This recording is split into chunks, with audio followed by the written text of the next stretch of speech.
강태호 이사장의 장례식장. 그의 아내 한미숙과 아들 강준혁은 상복을 입고 침통한 표정으로 서 있었다. 그때 도도한 표정의 검은 정장을 입은 여자가 변호사와 함께 천천히 앞으로 걸어 나왔다. 최세라. 장례 중인 강태호 요양병원의 기획실장. 순간 불길한 느낌에 휩싸인 강미숙의 눈은 그 여자를 노려보았다. 아들 준혁은 아무것도 모르고 정중히 맞이했다. 아, 최 실장님 오셨어요? 그녀는 아무 대답이 없었고 대신 옆에 있던 변호사가 서류 봉투에서 종이를 꺼내어 한미숙에게 건넸다. 유언장이라는 제목이 맨 윗줄에 보였다. 받아든 한미숙의 얼굴이 하얗게 질렸다. 유언장을 쥔 손끝이 덜덜 떨렸다. 종이 위에는 분명히 적혀 있었다. 전 재산은 최세라에게 상속한다. 한미숙은 그대로 주저앉았다. 준혁은 놀라서 어머니를 부축하며 유언장을 보았다. 준혁은 흥분해서 소리쳤다. 최세라, 당신 아버지와 무슨 관계였던 거야? 아니, 왜 아버지가 당신에게 재산을 상속한다는 거지? 최세라 그녀는 강태호의 내연녀였다. 할만하니까 했겠죠? 이런 무례한 행동은 오늘만 넘어갈게요. 마지막 인사는 드리고 갈게요. 장례식장의 사람들에게서 안타까운 탄성이 터져 나왔다. 세상에, 어머 미쳤나 봐. 불륜녀한테 전 재산을? 그리고 세라는 영정사진 앞에 서더니 믿을 수 없는 행동을 했다. 잠시 묵념 후 놀랍게도 영정사진 앞에서 미소를 지은 것이다. 자기야, 약속 지켜줘서 고마워. 조용히 속삭였다. 미숙은 귀를 의심했다. 방금 뭐라고 했어요? 세라는 고개를 천천히 돌려 미숙을 바라보았다. 뻔뻔하게도 눈을 내리깔고 거리낌 없이 말했다. 이제 숨길 필요 없잖아요? 건방진 한마디 한마디가 미숙의 심장을 찔렀다. 강태호 이사장님은 마지막까지 저를 사랑하셨어요. 그 순간 아들 강준혁이 벌떡 일어났다. 어머니를 누구보다 아끼는 아들이었다. 준혁이 세라의 앞을 막아섰다. 입 다물어. 추잡한 상간녀가 여기가 어디라고 감히? 하지만 세라는 전혀 당황하지 않았다. 오히려 핸드백에서 서류 한 장을 천천히 꺼냈다. 준혁 씨, 지금부터 병원도, 집도, 예금도 전부 제 겁니다. 준혁의 얼굴이 하얗게 질렸다. 미숙은 그 자리에서 무너져 내렸다. 남편의 죽음만으로도 마음이 버거운데 장례식장에서 불륜녀에게 인생을 통째로 빼앗기고 있었다. 여러분, 이 여자의 이야기는 여기서 끝이 아닙니다. 이 악녀의 추악한 민낯은 점점 더 드러났습니다. 6개월 전 한남동의 100평짜리 저택. 새벽 5시 알람 소리에 잠을 깬 한미숙은 정원으로 나가 잔디와 화단에 물을 준 뒤 남편의 건강을 위해 신선한 야채와 과일을 갈아 준비했다. 사과를 깎다 칼을 떨어뜨린 미숙. 오른쪽 3번째와 4번째 손가락은 2마디가 없었다. 고생하던 젊은 시절 사고로 장애를 입은 것이다. 미숙의 남편 강태호. 요양병원 이사장으로 제법 성공한 가장이었다. 하지만 이렇게 성공한 삶에는 미숙의 희생이 깔려 있었다. 젊은 시절 객기가 가득한 태호가 사업에 실패했을 때 미숙은 반찬 가게를 하며 빚을 갚았다. 새벽 시장에 나가 재료를 떼어오고 낮에는 반찬을 팔고 밤에는 도시락 주문을 받았다.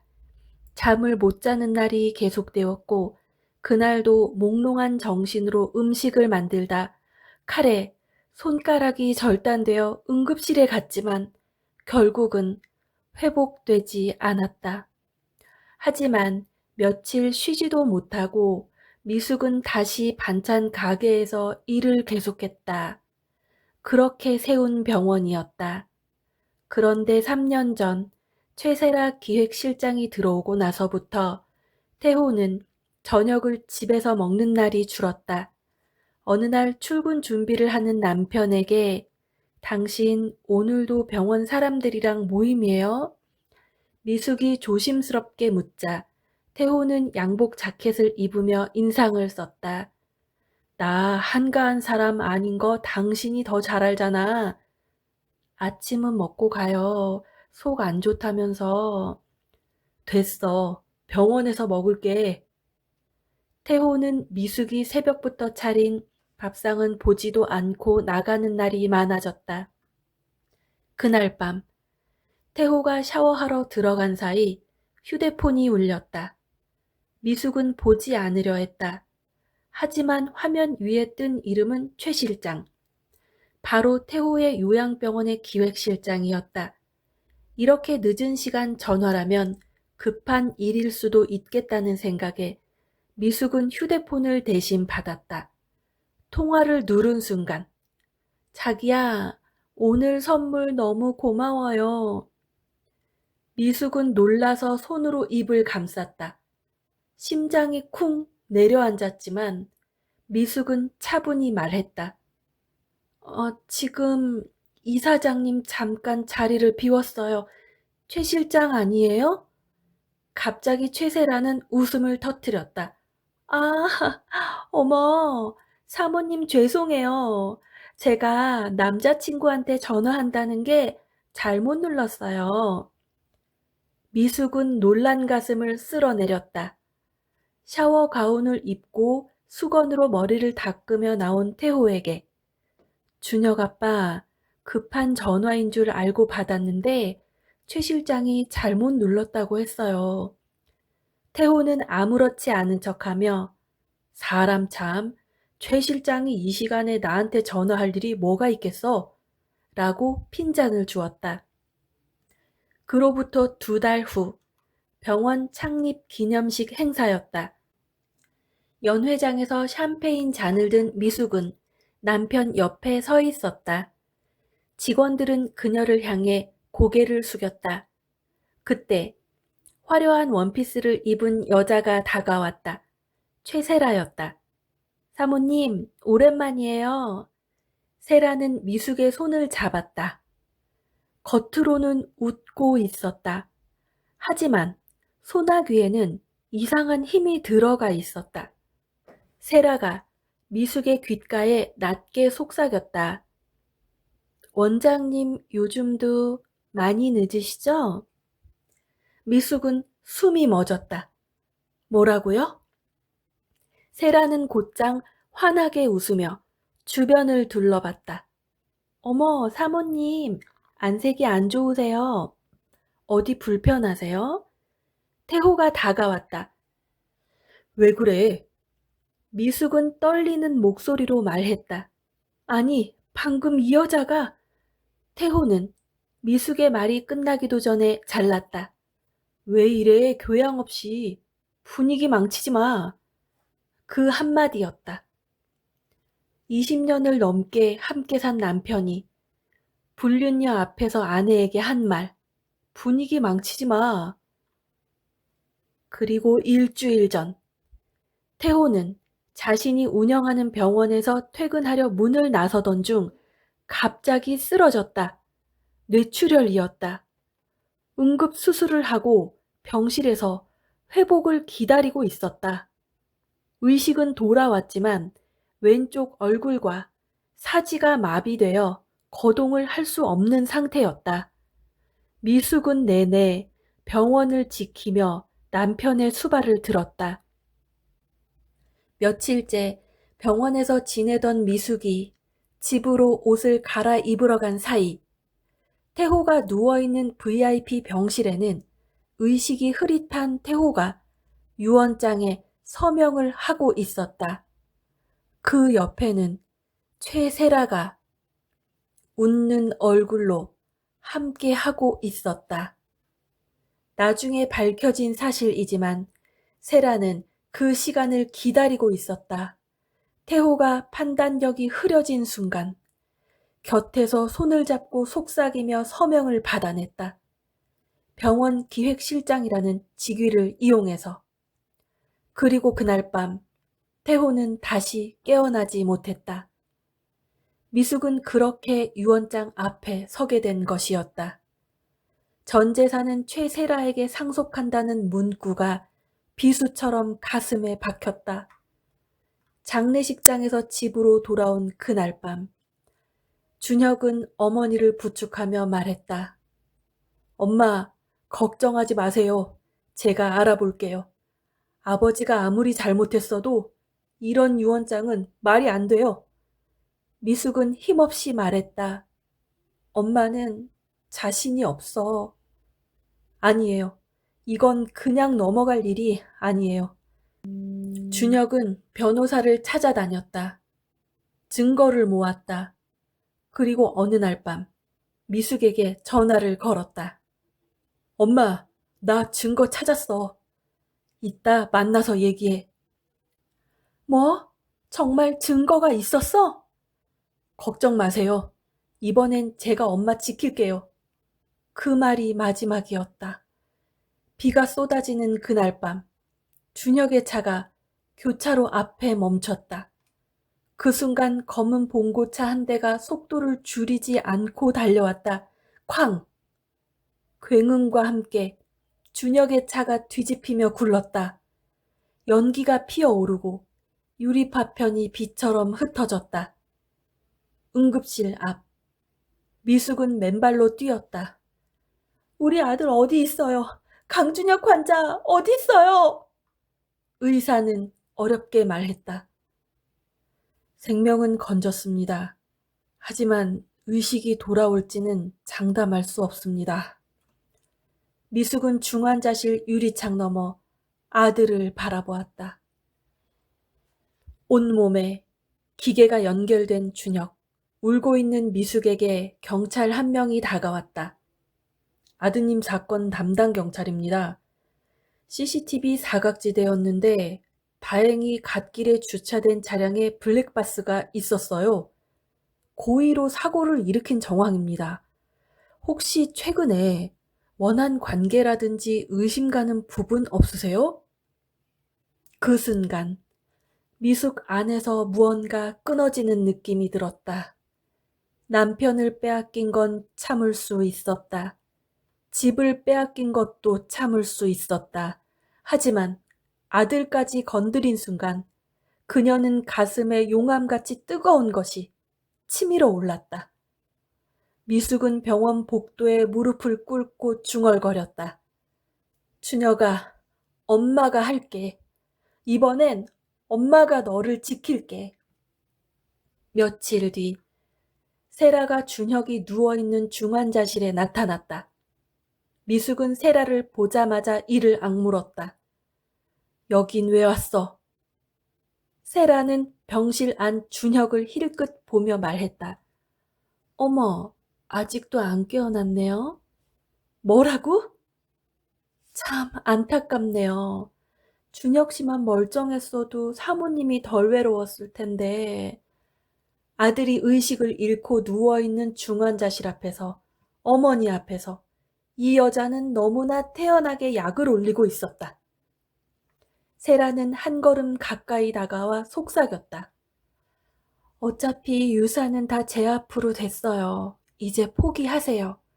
안 될 일에 이렇게 마음 쓰시면 사모님 건강에 해로워요. 그 순간 미숙의 눈빛이 달라졌다.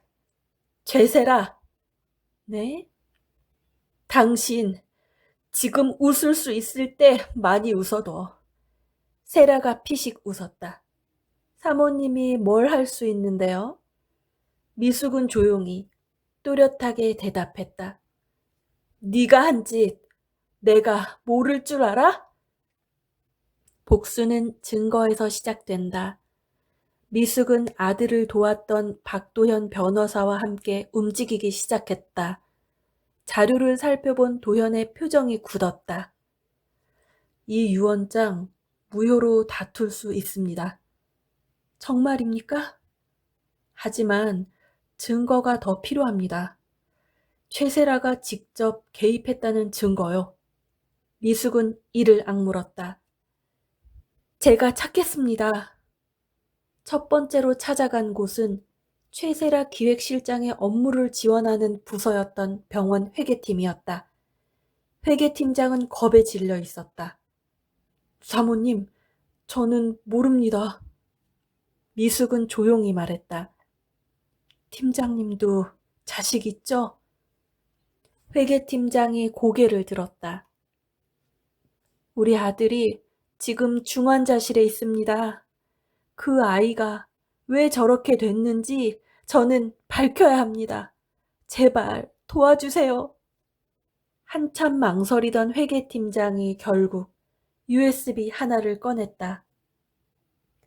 최 실장이 병원 돈을 외부 업체로 빼돌린 자료입니다. 그 여자 조폭들하고도 연줄이 있더라고요. 저는 무서워서 말 못했습니다. 정말 죄송합니다. 다음은 블랙박스 업체였다. 준혁 사고 당일 차량 블랙박스 파일은 누군가 삭제한 상태였다. 하지만 업체 직원 한 명이 백업 파일을 따로 보관하고 있었다. 영상 속에는 사고 직전 봉고차가 일부러 방향을 틀어 준혁 차를 들이받는 장면이 담겨 있었다. 미숙은 영상을 보며 하염없이 나오는 눈물을 삼키며 입술을 깨물었다. 준혁아, 얼마나 아팠을까, 내 아들. 도연이 말했다. 이제 거의 다 왔습니다. 며칠 뒤 결정적인 제보가 들어왔다. 준혁의 차를 고의로 들이받았던 봉고차 기사의 계좌로 세라의 측근이 돈을 보낸 기록이었다. 그리고 세라의 목소리가 녹음된 USB를 확보했다. 미숙은 다시 한번 주먹을 꼭 쥐고 병실에 의식 없이 산소 호흡기를 끼고 있는 준혁을 보며 다짐했다. 준혁아, 너 억울한 거 엄마가 다 풀어줄게. 법정, 도현 변호사가 일어섰다. 재판장님, 증거를 제출하겠습니다. 먼저 태호의 진단 기록이 공개됐다. 유언장을 작성할 당시 태호는 정상적인 판단이 어려운 상태였다. 정신적으로 문제가 없었다는 세라의 진단서는 날짜와 검사 결과가 조작된 것이었다. 다음은 병원 자금 횡령 자료. 세라가 측근 업체를 통해 병원 돈을 수년간 빼돌린 기록이었다. 그리고 마지막 녹취 파일이 재생됐다. 사고처럼만 보이면 돼요. 준혁만 없어지면 전부 내 거예요. 법정이 얼어붙었다. 세라는 벌떡 일어났다. 조작된 거예요. 저거 다 증거 조작이라고요. 도연은 차갑게 말했다.